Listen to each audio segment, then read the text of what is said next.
Gather, veterans. It's time to join the fight. The long war begins.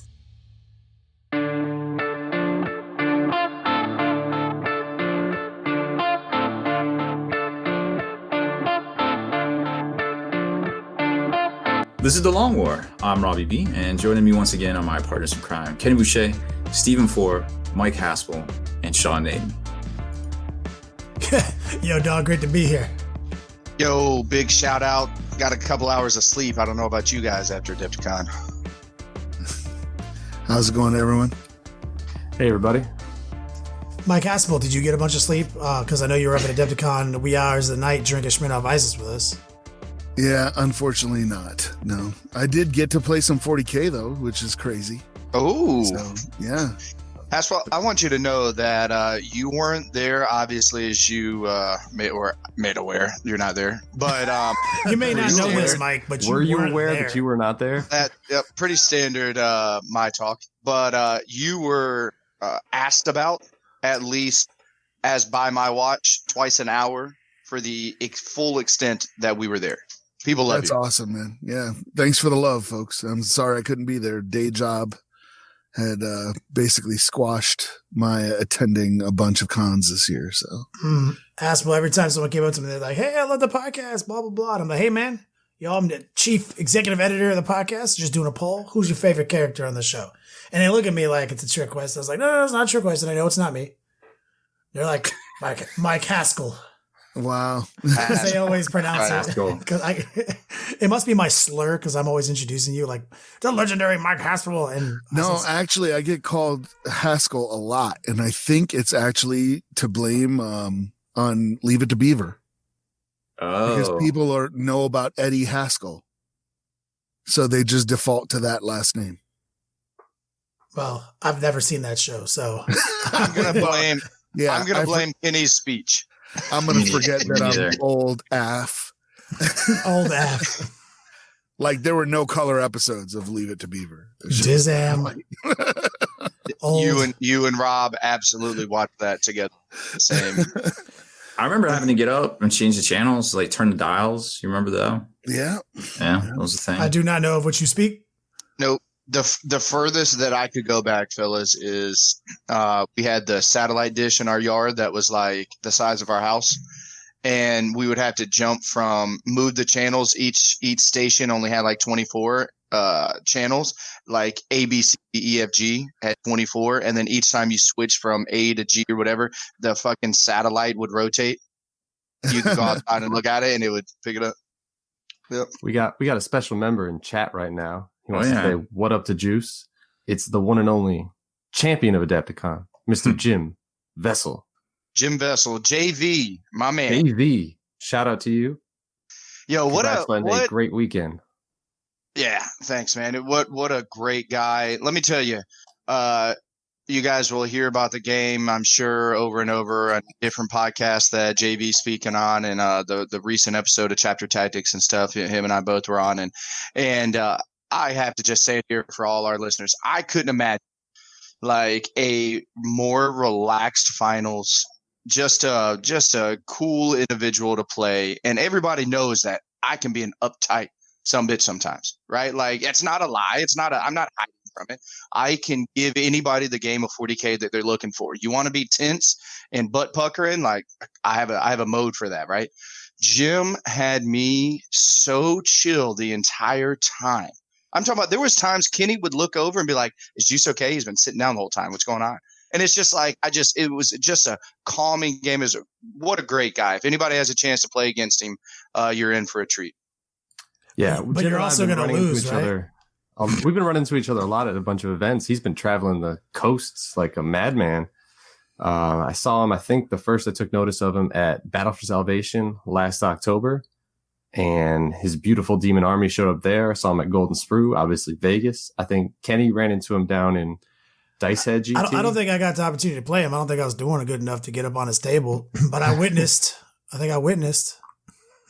Yeah, but he definitely represents. I would hazard a guess that if I had to guess about the top 3 overall standings at Adepticon this past weekend, that myself, Juice, and Mr. Jim Vessel probably finished 1, 2, 3 in terms of best overall because the man has a beautiful army as well.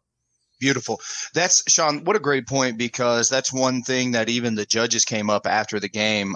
Shout out to Jason and Jesse, like both saying how what just first off, how unbelievably like almost lackadaisical for them. They had to do nothing. They just sat there and drank beer and watched us play 40K because they weren't needed. But most importantly, they're like, it was so awesome to see two amazing generals, two amazing painted armies. You could tell the attention to detail that both of us carried in both of our armies. It was really solid. Matter of fact, we had a drop at the last second. Kelsey Haley is not going to be able to make the your team event, Sean, next weekend. The 5-man ATC Battle for Salvation thing that you guys are putting on. So I was like, yo, we need a fifth. And Kelsey was playing Chaos. I want you to know immediately, like Tuesday morning, I was like, how much can I leverage right now? Jim, we need you. How far is New York from you? You want to play? You heard it here first. Like, Jim Vessel's on your team. That's right. He's like, any other time I would, but, next weekend just doesn't work. So I was like, that would have been an amazing pickup. So yeah, it was really good. Well, I mean, we jumped right into it, but you guys may not have known this, but Adepticon 2019 has came and went. I was trying to get my tenses right. Haspil, is it cummed and went? Come and gone. Come and gone. You said it right. No, cummed and gone. Got it. Yep. A lot happened. So obviously we're discussing the Adepticon championships, the singles in which Sean, Juice, and of course our man Jim and chat here. These guys represented obviously the final game, which was not streamed unfortunately by Warhammer TV between Juice and Jim over here. It was amazing. What was that final score? In the books, it was a 40-0 because when you're at the top table, like that top 16 round, it doesn't matter what the score is. It's a win-loss. We projected at the end of it, it would have looked something like, 32-24, something like that in Jim's favor. So you didn't feel like you were being riggedy wrecked until you lost? Yeah, no. It was an amazing. I mean, to be honest, I was in control of the game for the first 2.5 turns. It was my game to lose. We actually, if everybody wants to check out Patreon.com/BattleBrother, Sean and I do have some form of visual content. Shout out to Robert. Sean, how do you say Rob's last name? Manswell. There it is. You guys know that I'm a wordsmith, obviously, and I will mess anything up. So, but Robert did us a solid and legitimately pulled his phone out. The only content that exists of this epic game is via guerrilla battle report style, him standing on the sidelines holding his phone. And so we are halfway through that over on our Patreon page. And, but yeah, it was I was in control of the game until I wasn't. And then when you play GSC and you make a couple mistakes, Jim made me pay for it. And he did very hard. I like to make people pay for things hard. But another big thing that happened, Sean, I heard you did pretty good in the day one of the championships. I did. I scored a lot of points. All the points that could be scored. You got first, didn't you? Day one. Yep. Is that another Renaissance Man award for you, basically? That is a second consecutive of the year on big cons, Ren Man Award with my Eldar. So here's a stat for you here, Kenny. Sean took best overall number 1. I took best Xenos, right, at number 3 spots, second best overall. Between the Battle Brothers, Sean, myself, Chris Blackham, a couple other guys, there was 9 total of those sick-ass medals given away in the champions. Team Battle Brother came home with 4 of them. Bringing hobby back, dick stomping. They don't have to exist independent of each other. Like you can do both, which is obviously clear over here. Jim, the champion, Sean with another Red Man Award, Juice with a best Xenos. So it was crazy, but that's only one little thing that happened at Adepticon. There's this other thing that I'm pretty proud of that I think we all should be. There's this other event that happened. It possibly was the biggest it has ever been in the history of its existence. The long word doubles, of course, is what I'm speaking to. I think we had 240 players. Wow. Those numbers check Nice. out. 240 players. For anybody who needs an analysis check real quick, Kenny, Rob, Haspil, if I'm not mistaken, this was our 4th year, right? Doing the long war doubles, our 4th and largest year. Year 1, we had 20 total people, or 28 total people. We had 14 teams. 4 years ago, we had 14 teams. Mm. Wow. 120 Yeah. That's pretty crazy. 120 teams this Well, year. we would have Unbelievable. sold more, but Congratulations. they capped it. Yeah. I mean, we used literally, they were having to pull tables out for us as people were coming in and day one on site signing up and stuff. It was pretty intense. So big shout out, obviously, to the whole Long War crew. Everybody that helped out with the paint judging. We had an army of theme and paint judges under Rob's general leadership. Yeah, Kenny, I have to say, too, I wish that I could remember everybody's name that came up, I mean, all day Wednesday, all day Thursday, and was like, yo, do you guys still need help? And I'm like, are you shitting me right now? Hell yeah, we do. You know, can you show up at this time? Can you show up at that time? And legitimately, there was squads of individuals. So, man, that is like, if you were a part of that situation, y'all are amazing. Thank you. The next time I see you, make sure you tell me that's what y'all did. And the first round of drinks is on me. 10-4. And also, we do have the final standings. I'm sure you got the email from Arthur. Oh, yeah. Are we posting that? What's the deal? You're in charge of that, but yes, we are posting it. To the public. What are the major points you want to make in the post? The Long War doubles final score. It's the entire tournament scores right there. Hashtag don't suck. Hashtag get good. 1 through 122. It has all the scores. It's PDF format. We're going to be putting it out here any day. It exists. We have it. It's in hand. I already actually threw a link up in the Discord during yesterday's web session. Some people already started looking at it, but I was going to leave the final posting to you. So guys, if you played in the Long War doubles and you didn't check the final scores on the day of, or that we posted on the wall, like classy hobos that we are, it'll be on the interwebs for you guys. So Long War doubles, incredible. The championships, incredible. The sickest the new levels of 4-man team displays that I've ever even seen before. Like, unbelievable. It's getting preposterous. Matter of fact, and before we get too far, I got to make sure to shout out Adepticon. Yeah, I've been public. Juice has been public. We've all talked about how their terrain has been in the past and hasn't been stepped up into the 8th edition realm. Shout out to Jason and his team, the team at Adepticon. They brought more and more line of sight and blocking terrain. They brought more terrain on the tables. They still know there's a couple tables they need to work on, but my God, they stepped it up.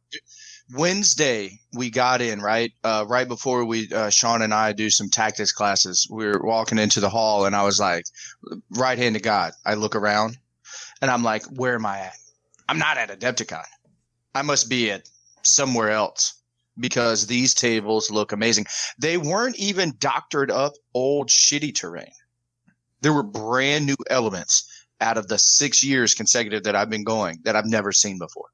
I mean, just an absolute 180 turnaround. Sean, you said it best.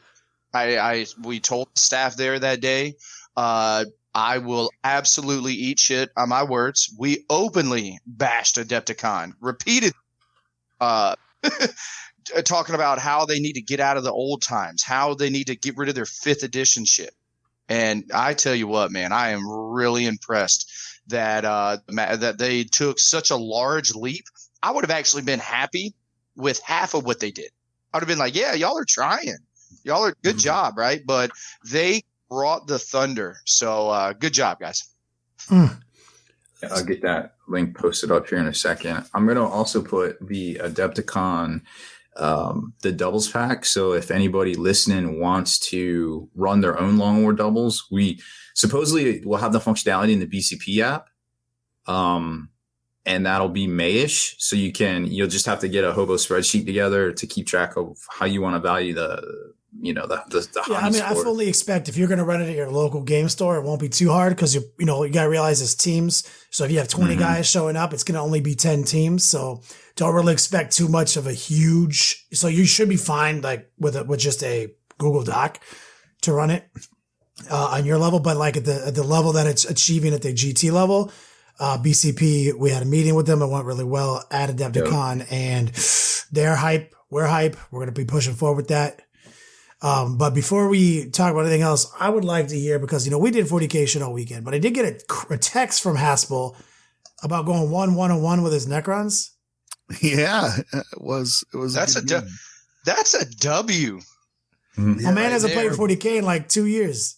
It had been a year, because it had been the last time I played 40K was at Dave's house at Adepticon, like right before Adepticon. I had busted out my Custodes, and they weren't even base coded. They were like assembled. And I was able to play some 40K there, but I played Shadespire last year at Adepticon. So matter of fact, you were dominating Shadespire too, because I remember doing well. We did the SoCal Long War doubles with Robert out there at SoCal Games and Comics, if I'm not mistaken, and you were teaching me a little Shadespire action. I was like, I can win this first game, and then you brought out your Thunder Stick. You're like, I'm gonna play you. Yeah, so I'm slowly dipping my toe back in as I start to regain some time, but of course this month is like Camp NaNoWriMo, so I'm doing that instead of playing Kill Team or Night Vault, the crime solving vault. But I took my Necrons to a local tourney run by Liz and Colin, and it was a lot of fun. It was a different format. It was like a narrative tournament where, depending on whether you won or lost games, you got different missions. So that was really, really cool. Obviously, it's easier to scale that at like a local store, scale. But it was a lot of fun, and I got to play my Necrons for the first time since 7th. I hadn't pulled out my Necrons. Haven't pulled them out at all. Haspil, can I guess in what manner you took your 1-1-1? My gut is telling me you won your first game, you drew your second game, and you lost your third. No. I I lost my first game to Primaris Marines because they can put out pain. Like they deleted destroyers, like those plasma gun guys. I was just this is not okay. And the mission didn't do me any favors on that one, but we were both at a disadvantage, so I can't use that, as an excuse. The second one I won, and then the third one, I'll be honest, I was playing a guy named Mark, who's a really great guy, and we were BSing so much we only got to turn 2. Like, I had a blast. It was a lot of fun, but he was playing guard against Necrons. There was so much shooting. And then we're BSing on top of that and talking about the Avengers and stuff, because we weren't in the running, for anything. So we were just like, whatever. We're just playing a third game of 40K at this point. And then they were like, hey, 15 minutes. We were like, oops. Players fuck up. Yeah. Maybe we should have been playing the game. Oh, well. It was fun. It was a great time. I was happy to get back into it and roll some dice and dust off some cobwebs on some of the rules. So that was a good time. And I need 6 more destroyers. Yes. So. Yeah, you do. Yeah, you do. Man, Haspil, 40K is at a good place in general when Mike Haspil has got dice behind them fingertips. You can use that. You can sell games with that endorsement. Speaking of like being in a good place, there was a video that came out 2 days ago by Almost Pro Gaming, and if you haven't seen it, you need to see it. It's called "Let's Talk About the Best 40K Army," and this guy finally gets it right. It's Grey Knights. And he breaks down exactly why Grey Knights are the best army. And I'm not gonna give any spoilers. You need to watch this video. What day did that video come out? The first maybe of this month. but it is great. That's irrelevant. Yeah, it's called "Let's Talk About the Best 40K Army" by Almost Pro Gaming on the YouTubes. Definitely give that some views. it will be worth He's basically your goes, "You're welcome." while. But look, we're gonna do a giant sized all-in-one mega bundle podcast tonight. So anyone who's listening to this live or listening to this on their drive to work, it's going to sound weird. It's going to be a little informal because it is an all-in-one piece of content. So we have to do a tabletop marketplace. We're going to have to cover these new chaos space marines and all these things. But we have to do one thing first. Is there any updates to a good poop and dick story? Oof. I have several. Oh, you do? I've got one as well. I'm going to give Arthur some airtime. So I don't know, Kenny, I don't know if you've heard this story or not. This is actually not coming from me directly, but damn it if it was not an amazing one. Shout out to Arthur. He was the part of the brains behind making sure all the data entry happened during the Long War doubles. He's a G, love spending time with him. So we're in the hotel room and he's like, Juice, tell me your shit story, because I've heard, I feel like I've got one of the best ones ever. And everybody keeps telling me, it's like, yours is obviously the best. So without further ado, I jumped right into mine, told him. He was like, all right, hands down, you're right. I've got a good one, but nothing compared to yours. And I was like, well, I'm intrigued. Tell me about yours. So they are at a reputable college. The gentleman in question who did the shatting is doing amazing. He's getting ready to be a pilot. He's getting ready to be a pilot of a very large, like, I don't even know. Haspil, help me. Big ass plane that has cargo for the military. Give me a C-17. C-17. That's exactly what it is. He, his college, to finally graduate to do anything else, he has to take like a 20-hour flight by himself. I don't know that this is like his college, last bit of whatever you have to do before you get your degree. You have to do something. This was it. And the moral of the story is you got to do this 20-hour flight. So he's 14 hours into this 20-hour flight by himself. And he's like, I've got to shit. You got to shit myself. There's no bathroom. There's nobody here to take the reins. There's no bathroom for me to use, anything else. I'm too scared to get up from the seat. So I'm just going to shit myself. So sure enough, he does. He lets it all go right there in his pants. And then he takes his pants off while still in the flyer seat, and takes his pants off, tries to clean himself up. And he's like, well, wait a second. Teachers and instructors are waiting for me when I land. I can't have evidence of shit-filled drawers and pants in the cockpit. I'm gonna be balls out. Like, I can't do this. So what do I do with this evidence, right? I got to get rid of it. 20,000 feet. I just made that number up. It sounded good. I don't know how high he was flying. He decides that he's crack the window and throw the shit infested clothings out the window. This is probably going to end poorly. I'm going to make that prediction right now. Oh, yeah. No lie. So I want you to know at the time of the story, at this point in time of the story, I'm like, I just did my best, right? Like, Kenny, I get sometimes I'm like, I'm going to lay my story on thick, and it was great. And so I'm sitting in the bed at this point, because we're talking right before we crash and shit. And I'm like, I'm out of my seat. I'm like, get up. What does he do next? He throws the damn pants out the window, but the wind is going so fast. The shit-filled pants come right back in and smear shit residue all over all the instruments, the inside of the windshield, everything. Everything is covered in feces. The entire thing. He's got a 6-hour flight left. How can I rectify this situation? You cannot. You cannot, right? So, you ready for this? He lands. 3 instructors wait him. He doesn't come out. Haspil, he doesn't open the door. He's like, I can't. I'm pantsless. There's feces covering all his equipment. What is he supposed to do?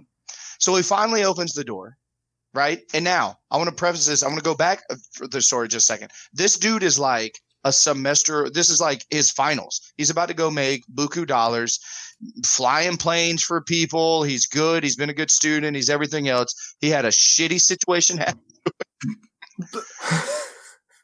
Guess what happens? They flunk him. He doesn't retake the test, and he's a manager of a Winn-Dixie. Damn. He's a manager of a CVS right now. When Arthur told me that story, I was like, he didn't tell me the graduation part. He just told me the final. And I was like, oh, but like it all worked out, right? He's like, oh no, dude, he works at the gas station. He works. He literally. I was like, oh my God, this is amazing. And then he told me that he's like, yeah, I heard years later that what happened to him. He got flunked out. They obviously failed him. Nobody would ever hire him, and he got a job as a manager of a CVS. And I was like, oh my God, that's terrible. I have to stop laughing. I'm going to bed. It's like one shit. That's like me. I'm one shit away from my career ending. You think about that. I work with food every day. That could have been me. So, yeah, there it is. I was like, that was an amazing story, but it's too real. I almost teared up at the end with how it ended. It's a shit story without a happy ending. All right, so we got poop out of the way. Big shout out to Arthur, the spreadsheet gangster, the Long War. Rob, do you have a penis story? No, don't have one of those. No good dick stories? Did get a bag of dicks at Adepticon. Oh, that's a dick story. Gummy and sugar coated. They were delicious. Yep. I did see that people in the Long War doubles were taking the theme packet very seriously. There was a bribe section on it, and some guys were literally dick bagging each other. That's delicious, fantastic, man. Gummy and sugary dicks. I was also, shall we mention that I was myself and Haspil. Haspil was not even there, and we were both party to a near disastrous icing. Oh, yes, I heard about this. Yeah. They took advantage of my tiredness and my lack of icing experience to try and infiltrate the system. I mean, no matter how much experience you get at getting iced, they're still going to find a way to ice you. Like, I got iced 2 separate ways, and I'm an experience. Like, I look at people coming at me, I'm like, get out of here with that shit. You're going to open that box. You know what I mean? Like, I'm not going to look in there, like, stuff like that. Bill Neary got me. This is the best. I awarded him with the single best icing of Adepticon to me. And you know how he did it? He did it through social media and basically convinced me to be in a state of ease by talking about how he's going to bring me this whiskey from his hometown. He was posting pictures of it, hashtagging me, everything. I can't wait to meet you at Adepticon. I love you, dog. Blah, blah, blah. Showing me like the whiskey bottle in its velvet packaging and its sack, he's like, I'm bringing it, bro. You're going to love it. We're going to finally have a drink together. It's going to be, months this guy was doing that shit. Shows up. He's like, I brought it. And I'm like, he hands it to Wyatt, and Wyatt's like, and I'm finishing my drink, and Wyatt looks at it and inspects it. He's like, here you go. And then as soon as I open it, there's a fucking Smirnoff Ice in it. There's nothing in it. It's just a goddamn Smirnoff Ice. Months, like 90 days of getting me convinced that I was going to get this bottle of whiskey. Well done. Well done. And also somebody did also ice me with a 40 of Smirnoff. Yeah, which, who knew they even made 40s of Smirnoff Which Ice? after getting iced this, with a whiskey sack, this other icing was another whiskey sack. I was like, no, I'm not going to fall for it. Grab it. And you're like, oh, this is a 5th. Word, thanks. Oh my God, a 40. So I feel a little bad because I can't remember the gentleman's name who dropped it off. They actually dropped off a bottle of Greyjoy. Oh, that's the one. That's the one I'm talking about. That might Bill? be. That's Bill. That might be. No, it was either Henry or Harry. I think it's Henry. I think it was Henry. Henry. So yeah, this is the one. This is the big 40. So Henry drops off a bottle of Greyjoy for you, and then is like, "Yo, I've got a bottle of amazing vodka or something for Kenny." And I looked at Sean, and I was like, "Just so you know, I'm gonna be drinking that vodka. Like Kenny doesn't drink that shit." Yeah, he was like, "Just tell Kenny. Tell Kenny he has to just make sure that Haspil gets this, and this is and here's his payment." Yeah. You know what I did? You know what I did, Haspil? Much. You know what I did, Haspil? I didn't drink the 40, and I drank all your Greyjoy. Oh, okay. Well, that was Talisker 10, so enjoy. Oh, that's some good scotch. I did. I did. And then Bill Neary later that night, that 40 is just sitting there. I'm like, I'm not gonna drink it. This is against the rules. You can't ice a man with a 40. That is That's brilliant. That's dangerous. That's instant. That is gout. dangerous. Instant. That's the sugars. That's diabetes. That is the sugars. That's a lot of volume. Right away. You get the. I was you like, get the sugars. Just try to chug that much water at once. You're probably going to throw up. You know what I mean? I was like, get out of here. Bill Neary tried it though. He's like, I'll drink it. And he's just sitting there drinking it, chugging it. And I'm watching tears forming in the peripherals of his eyes. And it's just clunk, clunk, clunk, clunk, clunk, clunk. And it's like halfway down. I was like, the whole time, I'm like, Bill, don't do it. You don't have anything to prove. Don't do it. You're going to regret this. Don't do it. He gets about halfway through. And then finally he listens to the reason and he puts it down. When keeping it real goes wrong. Yes. And it sat there the whole weekend, half drank on the table in our hotel room. And then later he hit me up on Facebook, like maybe this morning. He was like, thank you for talking me into drinking that. I have diabetes. And that would have probably sent me to the hospital. Oh yeah. No, you can't play with that, man. So Dick, Smirnoff, poop. We got some official announcements. Please. Would you believe that we had some technical difficulties? The website for the lifetime veteran subscription, I didn't realize it, but I didn't set up the item correctly, and you can't check out using a credit card. So I noticed that there was like a bunch of failed transactions, and I was like, that's weird. What is this error code? And I looked into it, and it's like something to do with credit card processing. So I was like, crap. So I emailed everybody. I was like, hey, my bad. I don't know what happened. I don't want to change it because I was getting in here to take it down after Adepticon because we said it was limited time only. But I was like, well, crap. I don't want to feel badsy. So I was like, hey, I'll leave it up for a week. Just use PayPal and I'll figure it out later when we do it again for the next time or whatever. But I just didn't want to mess with it. So everybody's got a week to try it with PayPal or to still get in on it because it's only $100. You get a free t-shirt. Also send another email out to folks that hadn't told me their address and their t-shirt size. So if you got one of those emails, please reply to that so I can get you a t-shirt because I've literally been chained to this desk processing t-shirt orders all day. There you go. $99 lifetime membership. When you get your confirmation email, be sure to reply with your shirt size and your mailing address. And just so you know, it's guaranteed to go up more than $99 the next time we do this. So if anybody's like, I'll just do it on the next round for $99, like it will not be available for that price. That was also a hiccup. It will be greater than. I figured out what the issue was. Get it while it lasts. See, the files are in the computer, guys. They're in the computer. That's where they go.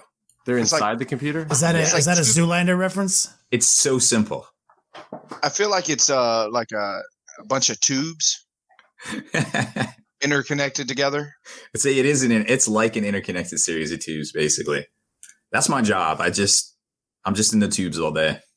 That's all I do. All right, well, give us some news then, man. I mean, outside of that's our not to promote our paywall, but we have a paywall. Go for that. Longwar.net. The Longwar.net. I fucked that up like 18 times this weekend. So the big news for the THE Longwar.net. The big news for this weekend or this week is Lord Discordant. It's going to be $65, I think it was, because you can take multiples. Because remember when it came out and we're like, man, it's garbage because it's like it's got good stats, but it's got 12 wounds, so it's going to get shot. Well, I think GW might have outsmarted us because people were like, well, I could just take more than one, and I was like, oh, I see what they did. You can just take more than one. And if I'm not mistaken, they're already sold out. Is that right? Like it's almost impossible to try to find any of this shit right now. Is that a real thing? The Mauler Fiend Forge Fiend dual kit went to a direct order, and then they brought it back web store exclusive, and I think it sold out again. Venom Crawler obviously is the Shadow Spear box. It may come out in a multi-part kit. We don't know how many weeks of releases we're going to get, but the only way to get that, I guess, is to buy Shadow Spear or bits it off eBay, I guess, at this point. So it's, what was it? The Warsmiths are all sold out too. I heard people talking. I haven't looked personally, but I would doubt it. Dirty Mike and the boys, perhaps? Yep. the beginning. Shout out to JV, for anybody who doesn't know, that's going to be Jim Vessel's nickname for the history of ever. JV is on record saying that he loves the Lord Discordant, and I believe he's thinking about rocking Trace, 3 of them. Well, a man of his accolade is willing to hit me up on Facebook. I'd like to discuss that, please, because I know it's very combo centric. Like, I'm aware that there's ways to make him ballin'. He's definitely a baller fiend all on his own. So I know there's ways to play him ballin', and it's very combo centric. And we just did a big hour and 30 minutes tactics class on list construction, going over some of the new chaos stuff, which is very exciting. By the way, if you're a chaos player, chaos spaceman player, and you've been a chaos spaceman player for years, this is an exciting time because it's one of the first times in the history of the last 5-6 years that you're going to actually have chaos spacemen in your army. So and I would love to find a place for the Lord Discordant, and I would love to talk to somebody like him about it. I'd be pretty excited to see chaos doing well going into the future, because it's kind of just been all cultists and Dinobots. Well, like eclectic, because the Chaos Basins are real strong at first because they had a codex before anyone else. So even launch. I mean, I was winning tournaments all over the place with Hell Drakes and Mauler Fiends, because we had things that as stratagems. We had Demon Forges, and we had shoot twices, and people didn't have that. So that's Long War. That's the Long War, the best stratagem in the game, And so we had all this dope shit, and then progressively, you saw the Chaos Space Marine side of lists get smaller and more specialized as the Demon side got bigger. And then then the Thousand Suns became a little specialized ball in the middle of it. And you still had your cultists over here, some demons over here. And then eventually you just kept pushing the Chaos Space Marine completely out to where it was demons and specialized Thousand Sun stuff. So I'd like to see Chaos Space Marines be an actual force again. That'd be interesting. It kind of mirrors what's happening with Space Marines, because the specialized books, the Blood Angels, some regards to Dark Angels, but are all way above the base book. Same thing kind of happened with Chaos. And plus, we probably will get an Emperor's Children and a Khorne Berserker World Eaters at some point, because we already have the precedent. Everything mirrors the main codex, mirrors the way they did it. 100%. The rollout for Death Guard and Thousand Suns. So I don't see why they wouldn't do it, especially with all these dope Slanesh models coming out. But there's a supply chain issue. And I think GW needs to, they're working on it. They got the money set aside. They're building the infrastructure right now, because we're seeing these releases. We saw it with Dark Eldar. Everything sold out. You couldn't get Grotesque. You couldn't get racks. You couldn't get anything for weeks, months. Same thing happened with Guard. Guard was extremely popular in 2017 when they first rolled out, and that stuff was all out of stock immediately. So GW is working on production issues and getting everything out, but you got to remember, at the end of the day, you might have to go to some secondary sources and use some older stuff and work out those hobby muscles, get your conversion on, because you just can't find it. eBay, it's a real place. Yep, sure is. Love it. Love me some eBay. Let's start. I see some people in the chat asking about it. I did title my broadcast earlier. Obliterator, 65 points! Exclamation point! Exclamation point! No exclamation way. Point. So the word on the street is confirmed. The new Chaos Codex, which is a 1.5 or a 2.0, the original book with the new units and abilities and war gear options are in there. Adjusted point levels and stuff like that. Stuff that just came out in the Vigilus and the Shadow Spear and all that stuff. It is printed at 65 points. The Obliterator is printed at 65 points, which is the old point cost. So everyone got really excited about it. Oh shit, but we did a little tactics class where we built a list with Obliterators in there. I spent 20 minutes on that just to be now it's the first thing we're going to delete, because it ain't real. As much as in my heart I want 65 point Obliterators to be real, GW just took what they had in a hard drive and made adjustments and missed that number in the back section is all that happened. It's going to be in the day one FAQ errata. It's not going to be 65 points. I think everyone on this podcast agrees with me on that. Now a bit on the negative side of things, I would like to go on record saying that I think the new kits are spectacular looking. I think the designs are, GW has their shit together when it comes to the designs, the cool styling, the tubes. Did you guys notice the Havocs? Their head tubes lock into their backpacks. Like there's so many little bits and so many little nuances of design and the way they're trying to hide the mold lines and the gaps and just all the styling and everything. It's just very, very cool with the Lord Discordant, and even Abaddon looks so fresh. But there is, I'm just gonna let you guys know right now, as far as putting the kits together and getting all the options, there's gonna be some feel badsies because there's one chain cannon in the Havoc squad. They previewed 2 of the 3 sprues that came in the that came in the Havoc box. And on a third sprue, there's definitely not a third chain cannon. There is second copies of all the other guns, but there's no chain cannon. Furthermore, in the Terminator box, you don't get all the weapons you need. You just don't. It's like 2005 again. I don't know why they did that. You're going to have to kit bash a lot of stuff. You're going to have to come out. You're going to have to buy some third-party bits, do a lot of conversions. I think it's irresponsible in 2019 to not have the majority of these options. Having one of the option on the coolest guy you previewed at LVO, and then you just come out with the box and like, there's one. Like, dog. And I said it in my review video. I'm like, hey, guess what? I haven't bought any Iron Warriors, any of the base stuff since 2003. My Chaos Army can literally graduate high school right now. And you know why? This is good business on GW's part, putting out this stuff. So I got to buy things, but don't put out stuff that I got to buy 4 boxes of these things. That's just, some of it's good business. That's what started the bits market back in the day. Some of it's feel badsies. Yeah, it's so tough. Like, I completely agree to a lot of points, right? Like, for anybody who thinks, as to Kenny's point, saying that the Obliterator is going to be 65 points, like, get out of here. You're not going to get a toughness, a wound, more shots, and stay at the same price. Like, it's an obvious, like, not even a big mistake. Like, it's not even like a real deal Holyfield mistake. It was just an oversight, like, whatever. Sure. I love how Rob had to bring tubes back full circle.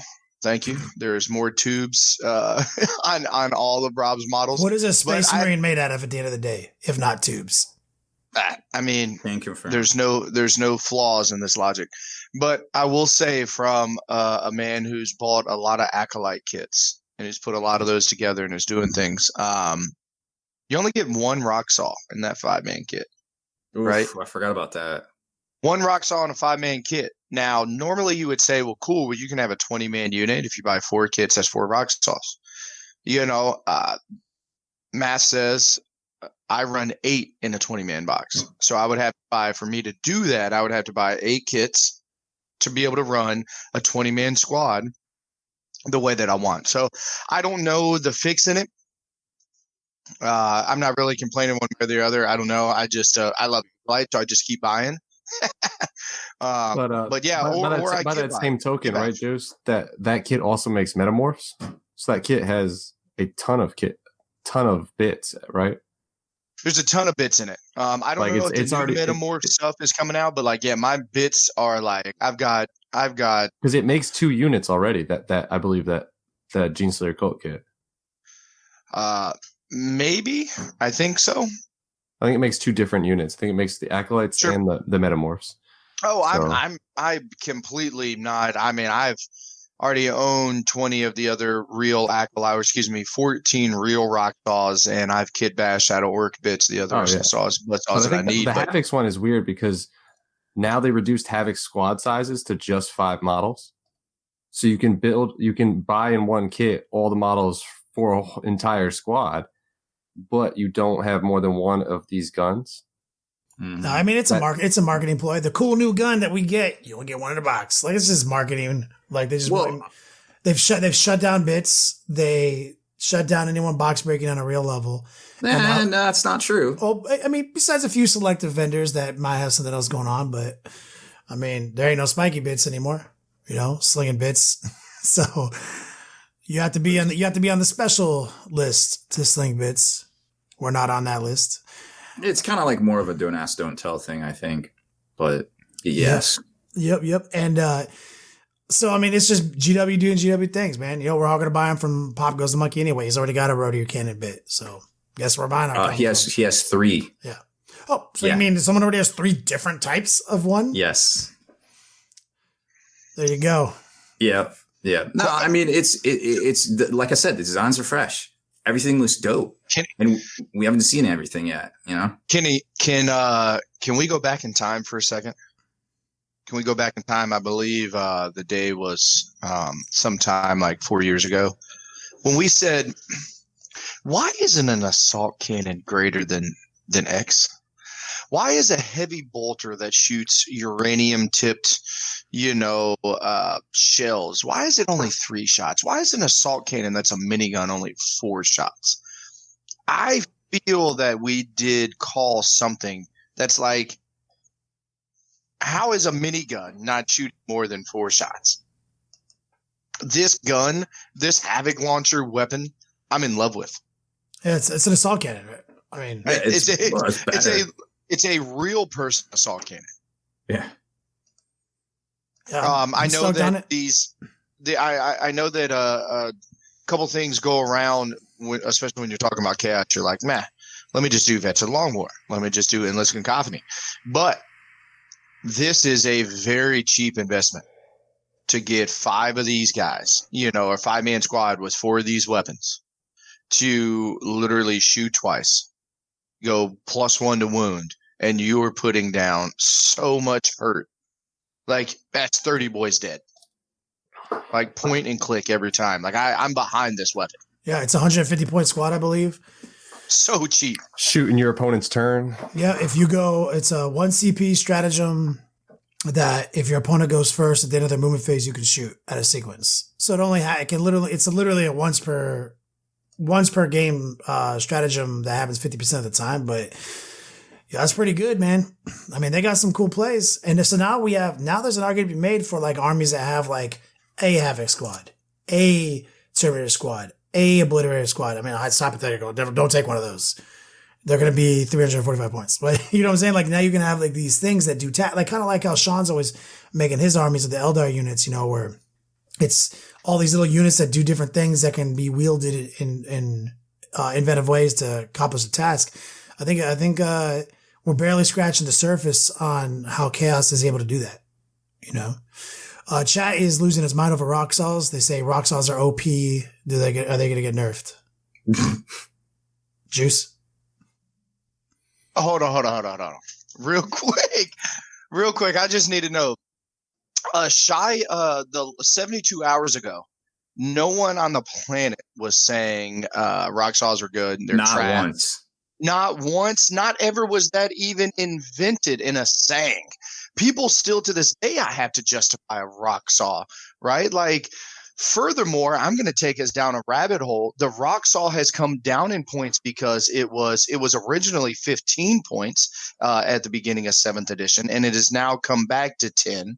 It does not need to get FAQ'd. It is on a 7-point model that has a 5-up save. Like, there's not a space toughness 3 model. Toughness 3 model with a 5-up save. Like, get out of here if anybody thinks like, oh man, no, I don't believe. Yes, a rock saw is amazing. There's a reason why I'm taking 8 in each unit. I'd take more than that if I could, right? I'm down to have 230-point units. And when they hit, they sometimes, with the right buffs and stacks and auras and abilities, they can hit on 2s, reroll 1s, wound on 2s with anything in the game, and reroll 1s. And you're like 3 attack base with a psychic ability. Like that's the full Unicorn Voltron, combo, right? Death Blossom attack for rock sauce. But guess what happens when those hobos fail a 7-inch charge and none of their psychic abilities go off? They die. No. Yeah, I saw it in a battle report recently in the Long War. Yeah, guess what happens when they don't make assault? Guess what happens when anything doesn't make assault? That's true. Good point, Rob. 230 points for my 20-man unit with a banner and 8 rock saws. It's plenty. No, that's a good point. That's a good point, Zach. And there's units that if you put units in the right place and feed them the units they want, if you can lure them out, let them kill something, you can vape units like that. You know, like, so now you're playing. I mean, it's not everything in the game of Warhammer 40K 8th edition can kill anything. Like, if That's great. we talk about that all the time. The combos go off, right?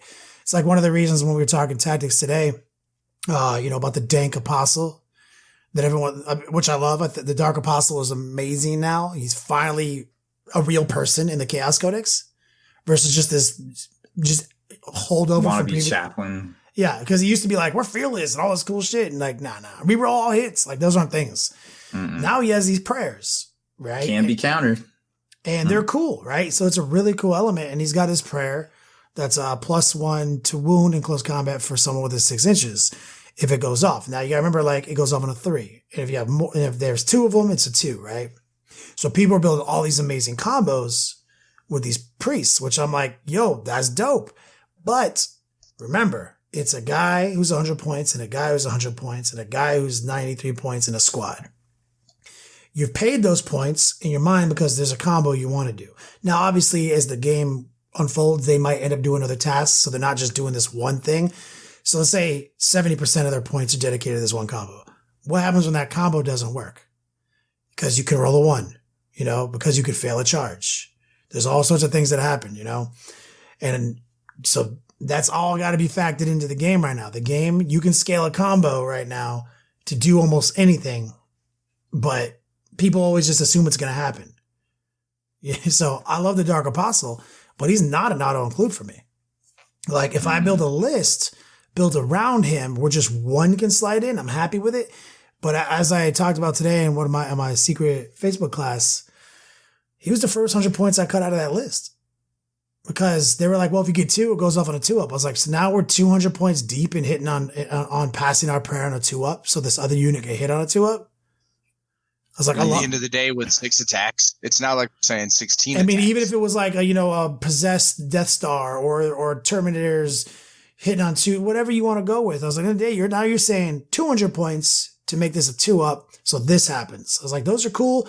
But like, just to illustrate, almost every codex in the game has something. If you want to put the resource into the combo, that unit can kill this unit all day.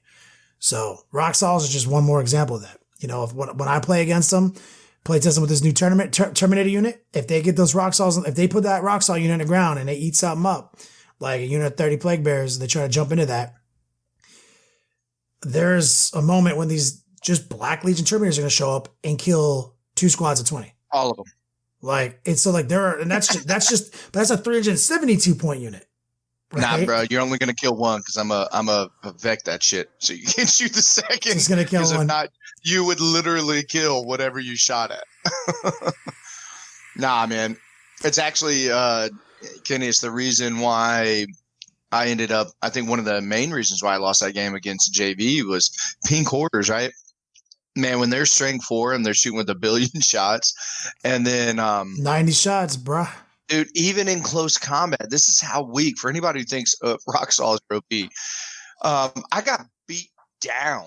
I'm talking about I got taken to school, lunch money taken from a 25-man squad of pink horrors. Hit me, killed 8 in Overwatch, right, and then killed another 8 in close combat. Normally, you'd be like, "Oh, that's not that big a deal." No, that's a huge deal. I now only have 6 models left. I killed 11 of them or 10 of them or something. It doesn't matter. Whatever I did. But I'm not spending 2 CP to keep them fearless anymore. So that pink horror unit between shooting and combat, Overwatch and in combat, murked 230 points. And pink horrors are a great example of this tactical exchange. They can scale as heavy as you want them to. You can fantasize about a pink horror squad that has reinforcement points set aside so they can break down the blue horrors and brimstone horrors. So you can put all these points into that unit so they become practically unkillable. You can have this fantasy where they're going to be 3-up and vulnerable. You can have this fantasy where they're going to be +1 strength with their guns. Another warlord trait that lets them like reroll 1s to wound. You can have the fantasy of a demon prince being near them so they reroll 1s to hit. You can have this whole thing built up to where like it deletes things, or you can play it a little bit more bare bones, where you're just like, how about we just have them and this dude over here makes them strength 4, That'll probably be, you know what I mean? And you can just play around stuff like that, and it works really well. So I'm a bigger fan of those types of combos where like you have more combos that you can call upon versus this one ultra combo. So, Kenny, you ready for this? I'm gonna give my man JV a lot of spotlight right here, but this is probably one of the sickest texts that I've heard in a while that I've never seen in actual gameplay before. Now, I wasn't using this. Nope, wasn't used in this manner against me, but what it did is it allowed him to keep 2 other pinks alive. You ready? His list has 5 summoning points, Kenny. Yep. Ready for this?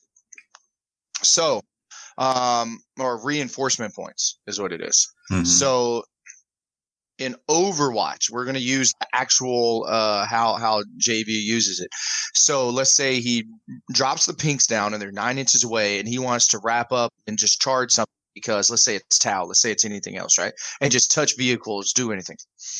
Bubble wrap things so they won't shoot him anymore. He takes fire coming in through Overwatch. He fails his first save, right? The first model he removes, there's like 5 or 10 or all of them on the gun line 9 inches away. He removes one of them. What does he do immediately? Puts down 2 blue horse. Puts down blues. Yeah. 1 blue. Puts down 1 blue. The rule says that the blue and how the chain of events, I declare charges. My opponent rolls Overwatch. I now roll distance. That's how it goes.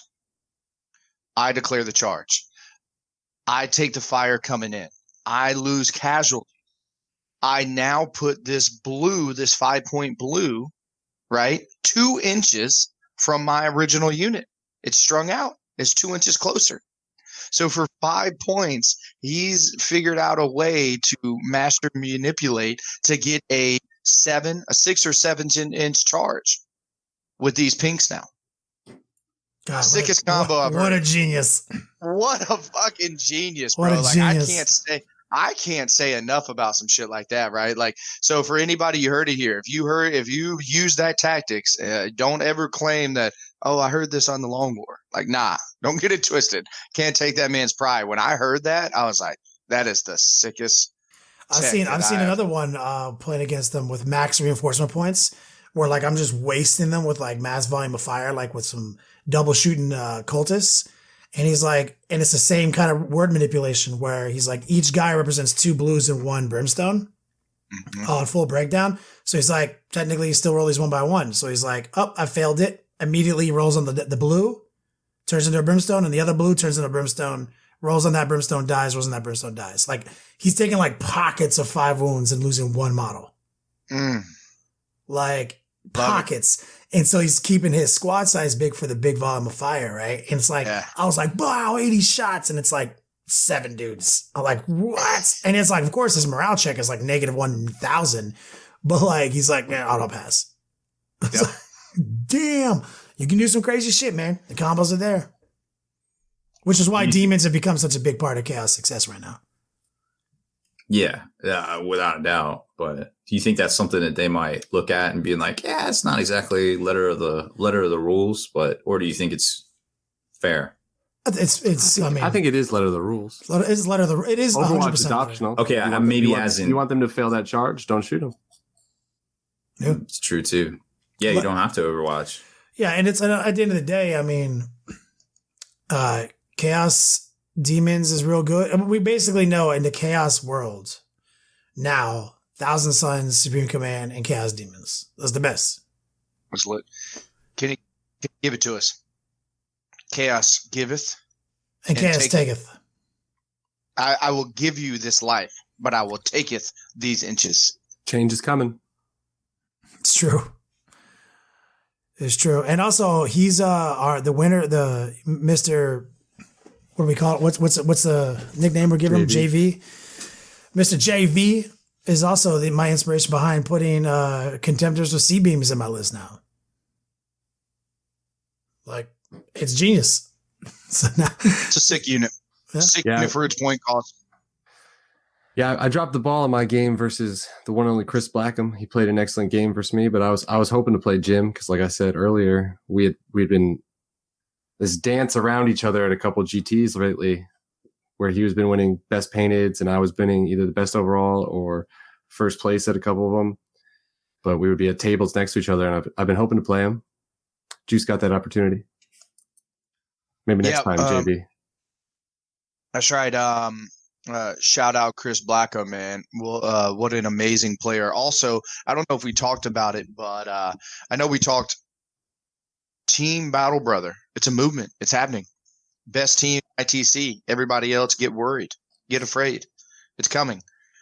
Team Battle Brother took 5 spots in the top 25, took 3 spots in the top 5 at ATC, or excuse me, at Adepticon, at our first major event. Shit's going down. Sean, I'll see you in LVO in a couple months. We will hoist our trophy for Team Battle Brother. Best ITC team. The gauntlet has been thrown down. Y'all take this serious. Competition is a-coming. Does that extend over to professional Titanicus play, or is Absolutely. Yes. We obviously have as the Team best- Battle Brothers and Titanicus play as well. Okay, good. That's right. We own Asking for a the friend. best Titanicus player in the history of ever. That's you, Rob Baer. People were coming. The I one and actually only. played. No, there's like 4 of us. Okay. And you played all 4 of them at Adepticon. And I did. I actually played 4 games at Adepticon. I taught Nice. 2 new people the game. One person bought it, and Nice. yeah, it was dope. And people were coming by and be like, "Those look really good. Is that what they look like painted?" And I'm like, "Yeah." They're like, "Man," and everybody that stopped was like, "I have the box set. I haven't opened it." Everybody. Nobody was like, "Oh, I need to go get that." Everybody's like, "I already have it. I just haven't done anything with it." And I'm like, "Yeah, this is great. Just open your models." I was like, I was like showing them some things. But it was fun. It's a great game. It's the best game you might not be playing. Quite possibly. Don't we have that shirt? We do. I was going to do it as a Patreon exclusive thing this month. I don't know. Patreon exclusive, best game you're not playing. Super. I'll wear it next. I got to order a test one. We actually, I might have to do the design for our print store, but we took some careful planning on the wordsmithing there, Haspil, because I was like, best game that no one plays, and he's like, I don't want it to be like no one plays it. I was like, but no one plays it. So Rob made me write it as the best game you're not playing. When more people are playing the Lord of the Rings strategy battle game. Damn. Shots fired. It's They true. had like a 30-person Titanicus event there. Our friend, still won't name, played in that. Nice. Said it was good. I think it's got a future as like a con game. You know what I mean?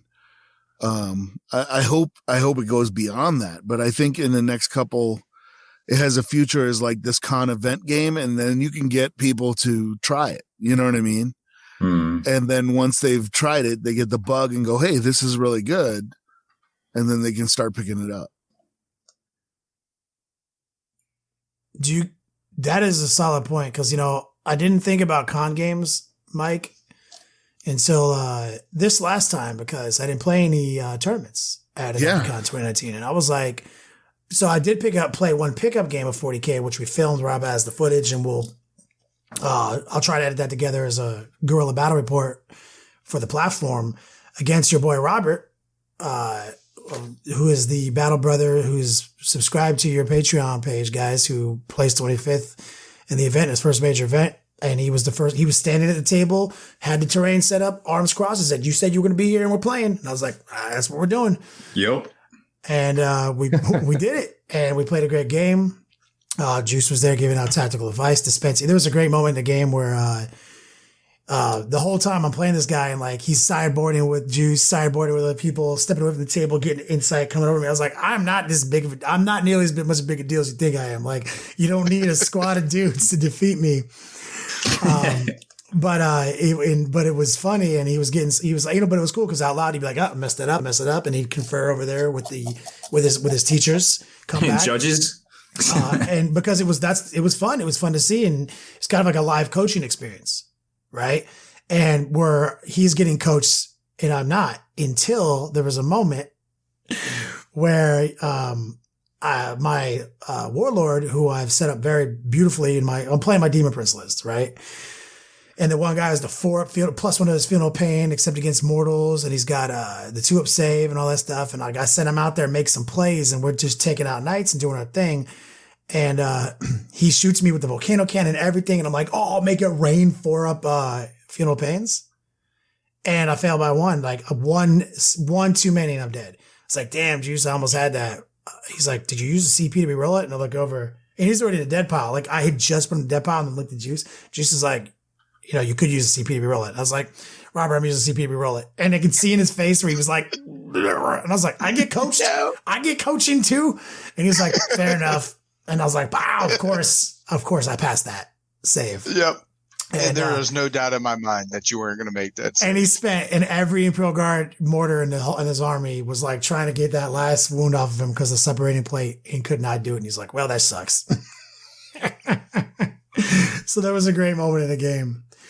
A lot of that wasn't captured because it was guerrilla. So that's the only reason I would spoil that segment, because the game footage that we're going to put out doesn't capture that hype behind the scenes. Kenny, I gotta tell a story from Adepticon, right? That will never be told. There's no video footage of it, so it could never be seen. So, I'm playing Steve, Mean Man Pamprine, or whatever his nickname is. Love Pamps. Matter of fact, I realized that Pamps is his nickname. Pamps is his name, right? Just to get to I love Pamps. Come on, man. I love Pamps. So we're sitting there and we're playing, and I'm like, we're 12 minutes in on the chess clock, and he obviously, like, I come to his table, we're in the top 16, and I'm like, I'm down and playing chess clocks, let's go. We're going in, and I realize that I've said Pamps like 20 times. I'm like, is it okay to call you that? And he's like, of course. So we're going, we have a tight game. GSC plays really fast, is if you know what you're doing, right? So he's in a situation where he's having to constantly zone out my potential threat of coming in from ambush, and meticulously put his models down so he doesn't get gotcha'd, and then simultaneously deal with the threat that's in front of him. So Pamps at the beginning of turn 5 basically clocks out. So, but with 21-ish seconds on the clock, he's got one last gut shot play. Sean walks up, he's already done with this game. He's like, how's this game going? I was like, it's coming to an end. We're about to know in the next 45 seconds. He's at the table. Steve has one play. I still has 17 minutes, 11 or 17 minutes, a billion minutes. It doesn't matter, right? I still have all the time in the world, and I have bottom of turn. So Steve has one last play. He's like, I'm going to de-jump. Rolls dice immediately, slams on my clock. Let the dice fall. Look, and I was like, oh, an 11. I gingerly pick up 2 dice, make eye contact with Sean. Don't look at the dice and roll them. You obviously know what I rolled. Boxcars. 10-4. Boxcars. Don't even click the clock back over, and I just stick my hand out. The handshake came across. That's not even right, dude. That's not even right. That's wrong on so many levels. It was glorious, right? Because it was one of those, he was getting ready to jump. It was into game missions where at turn 5, I'm getting ready to have basically one, or maybe I have so many minutes, maybe 2 turns to kind of move my models. I would have had to play the game, and it would have dragged out a little bit longer. And he was just like, and you can see that he was already gaming where he's about to put his models. He's got 21 seconds. He's going to put them everywhere. He's going to scoop up a pile of orcs and dump them out of the objective like crazy fast. And he's getting ready. He's like just getting his hands ready. He was like, ready to go. And I just launch him. Don't even look at the dice. And I lock eyes with Sean, and I see exactly his facial expression. And I just stick my hand out. Good game.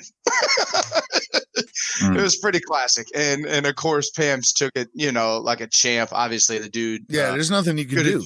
There's nothing. I mean, the odds of that is just ridiculous. Well, and also the math of him preemptively putting his hand out before he sees the dice. That move only works like 1 in 36 times. Yeah, I mean, I look like an asshole every other time, and I'm like, I'm just going with it. My gut, I'm reading Sean's eyes right now because I'm not looking at the dice. It was.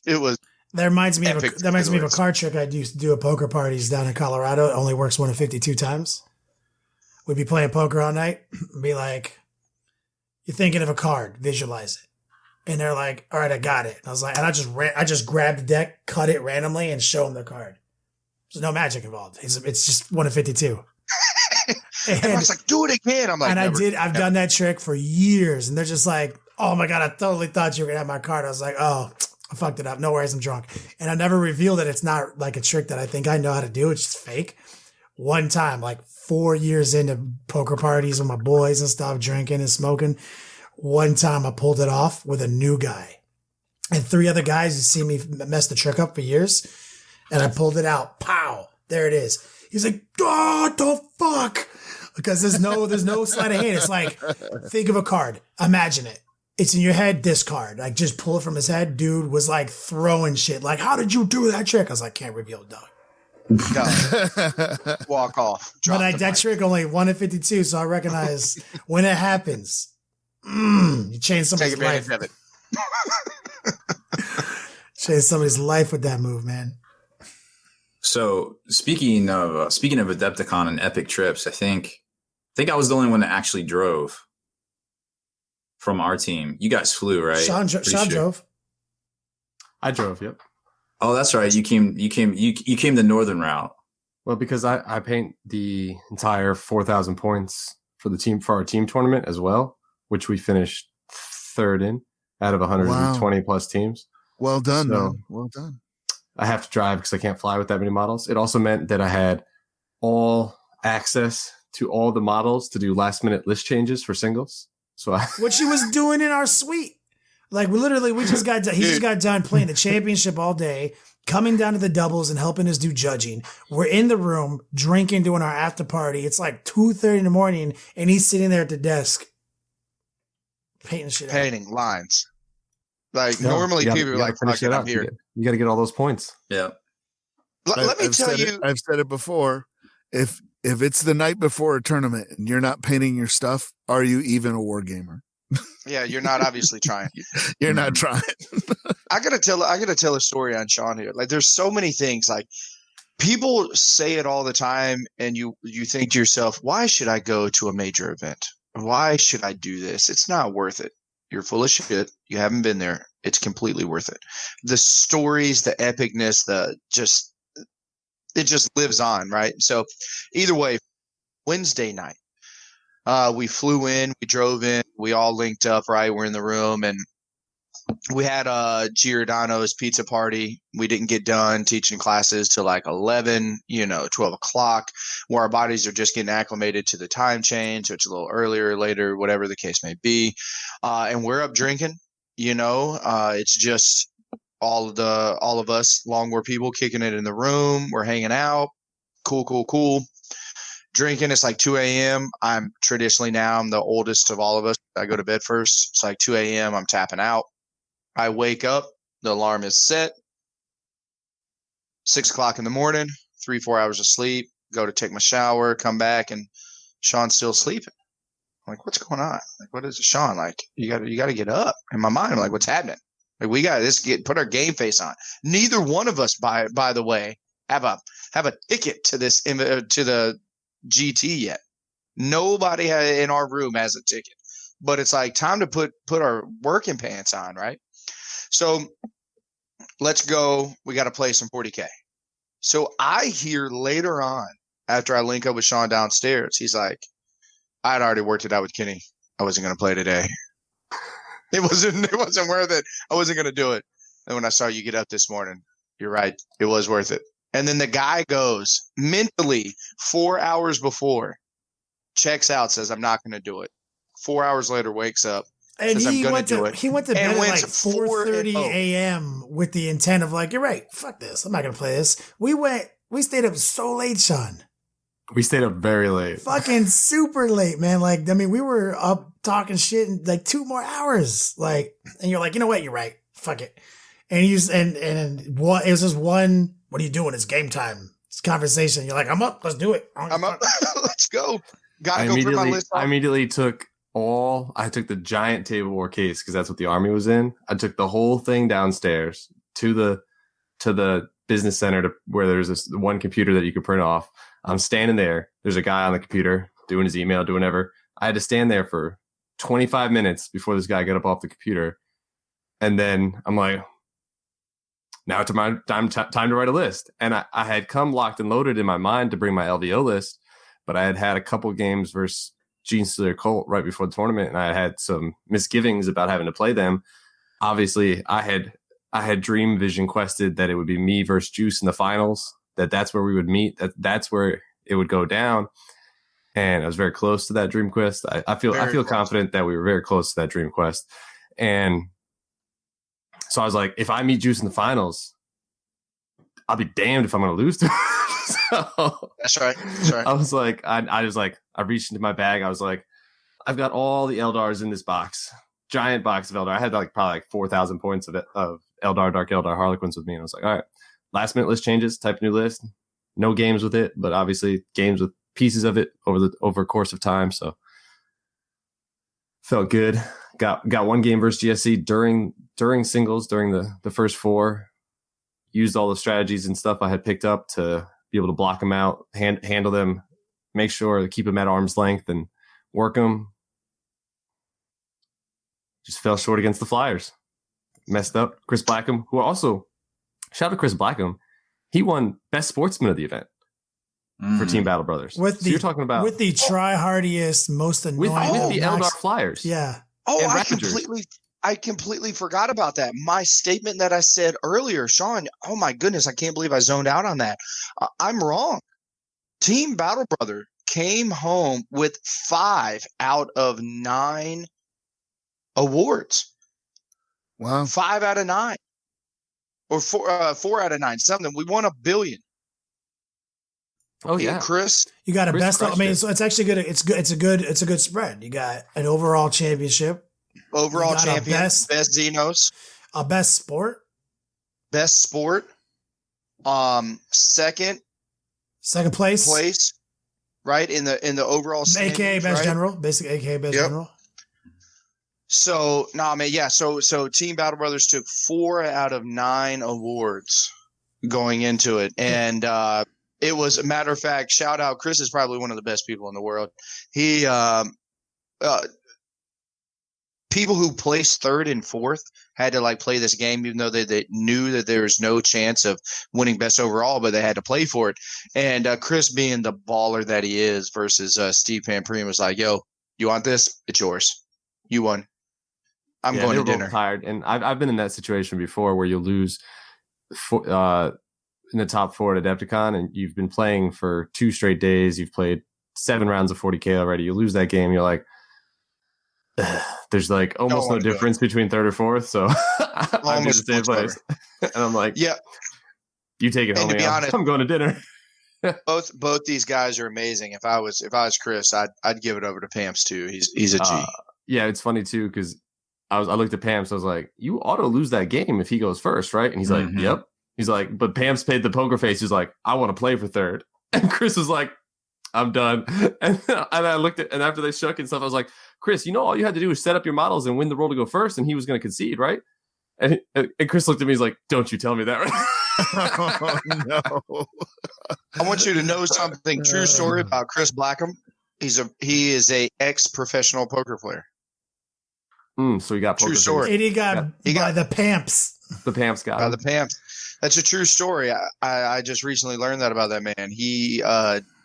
It's funny when all of us are like, oh, I'm professional at something. Like, my man did not have a job for an extended period amount of his life and played poker as income. That's how you know you're a professional. So it worked. Well, nothing wrong with that. We're doing about an hour and a half. If you guys if you're still with us, listen to us on your ride to work or listen to us live right now. I'll reiterate something I said at the beginning of the show. We're doing a big 1-take mega episode.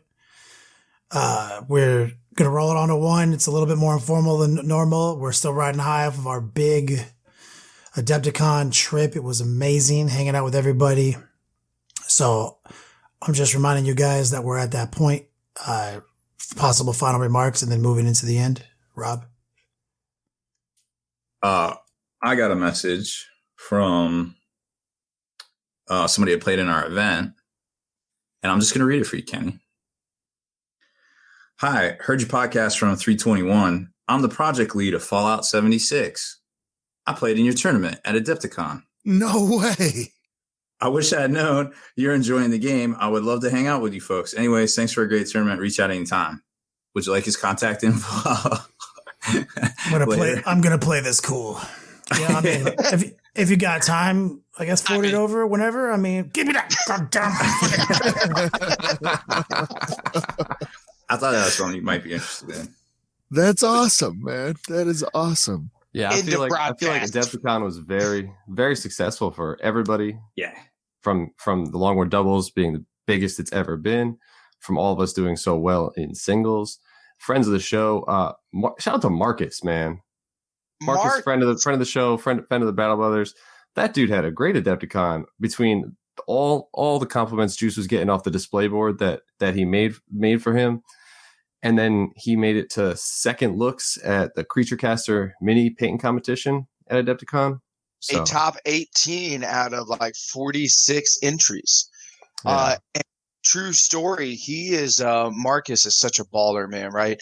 He was so down on himself, like there's no way I'm gonna make it past. And I'll never forget when he told me that he did, right? Minutes after the announcement was made, and he made it after the first round. Obviously, if you look at this dude's stuff, it's like, I'm not surprised, bro. Like his shit is so sick. So shout out Marcus, you're completely right.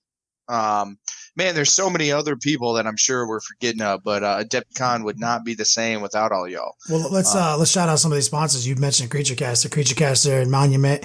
Hobbies had an amazing booth, an amazing weekend with the Creature Caster painting competition. They were slinging paints. We did, of course, the Long War scavenger hunt again. We had a high visibility booth right out front to everybody who came by and shook hands and took selfies. Post those selfies on the internet. Tag us. We want to see them. We want to incorporate them into our media. Big shout out to Mantic, who was a part of the Long War scavenger hunt. Secret Weapon Miniatures, and my man Justin over there. We got Elric's Hobbies and all our peoples over there. And of course, Magnet Baron on deck. Literally, it's only getting bigger. Long War scavenger hunt. I mean, we gave out like 100 clues, and we could have got out 100 more. So make sure you show those sponsors some love. See them Show it to online. them.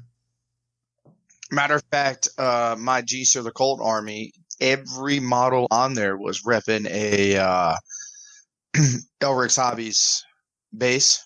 They're so sick. My Eldar army has secret weapon miniature bases. Not gonna lie. Yep. Keeping it tight, guys. One of our Take advantage also of a sponsor.